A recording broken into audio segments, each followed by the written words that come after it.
단맛을 완전히 끊지 않고도 무설탕 간식을 똑똑하게 고르는 길이 있다라는 거예요. 없다고 생각을 하니까 많은 분들이 미리 포기해버리고 나는 뭐 단맛 못 끊어. 어차피 먹을 거면 그냥 제로라도 먹자. 이렇게 생각을 하고 그 앞면에 적힌 문구만 보고 고르는 거죠. 그런데요, 무설탕이라고 태어날 때부터 착한 간식일까요? 절대 아니라는 겁니다. 그렇다고 무설탕 간식을 무조건 겁낼 필요도 없어요. 문제는 무설탕이냐 아니냐가 아니라 그 단맛이 어디에서 왔느냐가 중요해요. 시간으로 따지면 12,600시간이 넘도록 무설탕 다크초콜릿을 만들어 온 초콜릿계 입장에서 봤을 때 무설탕의 두 얼굴 그리고 그 단맛 뒤에 숨어있는 진짜 기준을 꼭 보시라고 말씀을 드리는 겁니다. 먼저 이 얘기부터 해야 될 것 같아요. 우리가 그 단맛을 좋아하는 건 의지가 약해서가 아니에요. 사람은 원래 단맛에 끌리게끔 돼 있습니다. 피곤할 때 단 게 생각나고요. 이 커피 한 잔 탁 마셨을 때 뭔가 그 하나 곁들이고 싶은 마음이 있고 밥 먹고 나서도 입이 심심한 이유가 있어요. 이 단맛은 우리한테 아주 빠르게 만족감을 주거든요.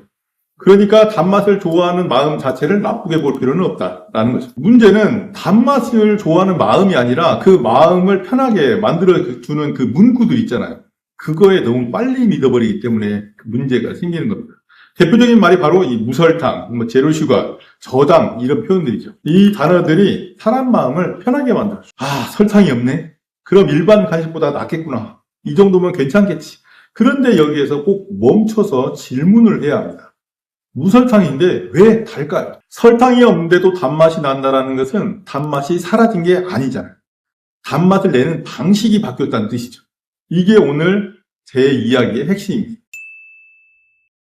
우리 입은요, 단맛을 느낍니다. 설탕이든 설탕이 아닌 다른 감미료든 단맛을 느끼게 하는 재료가 들어오게 되면 우리는 달달하고 느낄 수 있는 거죠. 그러니까 무설탕 간식이 달게 느껴지는 것은 그 이상한 일이 절대 아니에요. 그냥 혀 입장에서는 단 게 왔네 하고 자기 일을 하는 거죠. 중요한 건 그 다음이에요.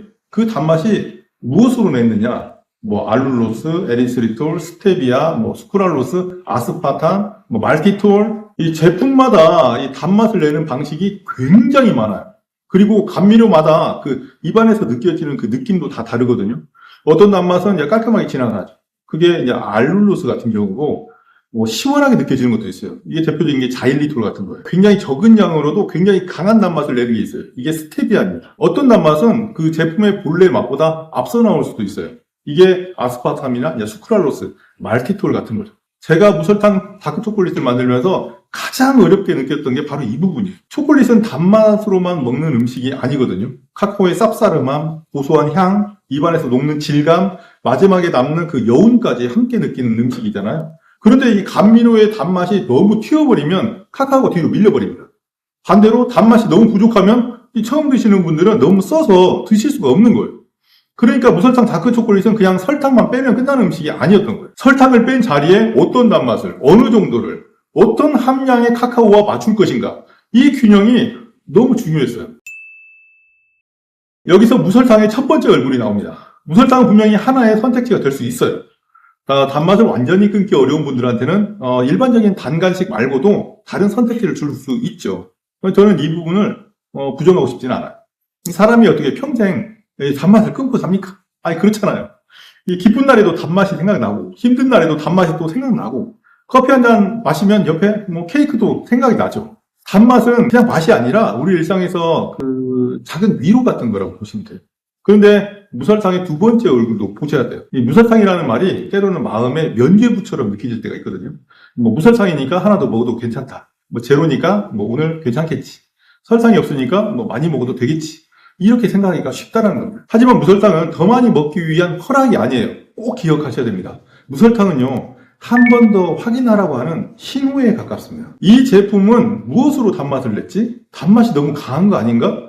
내가 하루 동안 단맛에 어느 정도 자주 노출되어 있는지를 한 번 더 보자라는 겁니다. 제가 여기에서 단맛의 총량이라는 말을 하고 싶어요. 무설탕 제품 하나만 보면 괜찮아 보일 수 있어요. 근데 아침에 무설탕 커피 한 잔 착, 점심에는 제로 음료 착, 오후에는 무설탕 쿠키 하나 착, 저녁에는 무설탕 아이스크림 하나 착. 이 하나하나만 보면 다 괜찮아 보일 수 있거든요. 그런데 하루 전체로 보면 내 입은 계속 단맛을 달고 살았던 거예요. 물론 설탕이냐 아니냐도 중요하지만 내가 하루 동안 얼마나 자주 단맛을 찾고 있었는지 이것도 같이 봐야 한다는 겁니다. 이 무설탕을 선택했다는 이유로 단맛과는 거리가 더 가까워지고 있다면 그 자기의 상태를 자기가 봐야 한다는 거예요. 그래야 더 치우치지 않아요. 그래서 저는 무설탕 간식을 볼 때 세 가지를 보셨으면 좋겠어요. 첫 번째가 이 단맛은 어디에서 왔지? 앞면에 그 무설탕이라고 적혀 있어도요, 그 뒷면에 보면 그 원재료명에는 그 단맛의 정체가 적혀 있어요. 제가 늘 말씀드리지만 앞면은요 자기소개서예요. 진짜는 뒤에 있습니다. 뒷면이 주민등록 등본 같은 거예요. 어떤 감미료를 썼는지, 원재료가 단순한지, 내가 이해할 수 있는 재료인지 한번 확인해 보셔야 합니다. 두 번째는 이 단맛은 나에게 너무 강하지 않은가? 이런 질문을 하셔야 된다는 거예요. 무설탕이라고 해서 항상 덜 달다는 뜻은 아니죠. 어떤 제품은요, 설탕은 없는데 단맛의 자극이 굉장히 강할 수 있어요. 일례로 스테비아가 그래요. 설탕에 비해서 200에서 400배 정도의 단맛을 냅니다. 그래서 시중에서 보면 에리스리톨하고 섞어서 파는 거예요. 에리스리톨이 98%, 스테비아가 2%. 근데 겉으로 보면 스테비아라고도 써있고 에리스리톨이라고도 써있어요. 뒤를 보면 그 함량 비율이 그렇다는 겁니다. 알고 드셔야 된다라고 얘기를 하는 거예요. 말티톨이나 스쿠랄로스는 말할 것도 없고요. 그런 단맛에 계속 익숙해지면 은은한 단맛이나 재료 본연의 맛을 느껴질 리가 없죠. 저 화 안 났습니다. 초콜릿도 마찬가지입니다. 다크 초콜릿은요, 단맛으로만 밀어붙이는 음식이 아니라 카카오의 그 향과 질감을 천천히 느끼는 음식이죠. 그래서 저는 다크 초콜릿을 드실 때 빨리 씹어서 넘기지 마시고 천천히 녹여 드셔보시라고 말씀을 드리는 거고요. 이 작은 한 조각도 천천히 녹여 먹으면 훨씬 깊게 느껴집니다. 세 번째, 나는 얼마나 먹고 있는가. 이게 정말 중요합니다. 정말 중요해요. 무설탕이어도요, 간식은 간식이에요. 저 초콜릿 만들어서 파는 사람입니다. 네, 그래도 인정할 부분이니까 말씀드리는 거예요. 다크 초콜릿이어도요, 초콜릿이에요. 아무리 좋아도 하루 30g 이상 드시는 건 비추천입니다. 좋은 기준으로 고르는 것도 중요하지만 내가 정한 양 안에서 먹는 것이 더 중요해요. 결국 좋은 간식은 마음 놓고 무한정 먹는 간식이 아니라 내가 알고 고르고 내가 조절할 수 있는 간식이라고 생각을 해요. 오늘 이야기의 결론은 단순합니다. 무설탕은 겁낼 대상이 아니고 무조건 믿을 대상도 아니에요. 확인하고 선택할 대상이죠. 무설탕이라는 말은 우리에게 좋은 선택지가 될 수 있어요. 하지만 그 선택이 좋은 선택이 되려고 하면 반드시 그 기준을 알고 고르시고 드셔야 돼요. 나 먹으려고 사는 것도 있지만 내가 사랑하는 내 가족들 먹이려고 사시는 분들도 굉장히 많기 때문에 이 부분을 진짜 꼭 유념하셔야 됩니다. 앞면에 큰 문구만 보지 마시고요. 한번 뒤집어 보세요. 원재료명도 보시고 감미료도 뭐가 들어가는지 한번 보시고 다크 초콜릿이라고 하면 카카오 함량도 한번 보세요.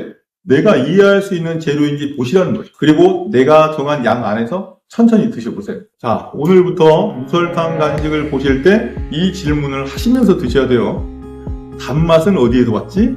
이 맛은 나에게 너무 강하지 않은가? 내가 얼마나 먹고 있지? 단맛을 포기하자는 이야기가 아닌 거 아시죠? 단맛을 조금 더 똑똑하게 즐기자는 이야기입니다. 무설탕의 두 얼굴, 아니 세 얼굴인가? 썸네일 붙여가지고. 그리고 혹시 이 목이 쉬어가면서까지 무설탕에 대해서 적나라하게 전하고 있는 이 초콜릿 장인 김씨가 공들여 만든 무설탕 고함량 다크 초콜릿이 궁금하신 분들은 아래 고정 댓글을 한번 확인해 주세요. 제가 어떤 기준으로 원재료를 보고 어떤 마음으로 무설탕 다크 초콜릿을 만드는지 그 안에 담아뒀습니다. 추가로 무료 배송도 드디어 시작을 했습니다. 자, 오늘 영상은 여기까지 하겠습니다. 저희 채널은 건강과 행복 그리고 초콜릿에 대한 이야기를 나누고 있습니다. 다음 영상이 궁금하신 분들은 구독과 좋아요, 알림 설정까지 부탁드리고요. 저희는 더 유익한 다음 영상을 준비하도록 하겠습니다. 지금까지 긴 영상 시청해 주셔서 감사합니다. 행복하세요. 사랑합니다.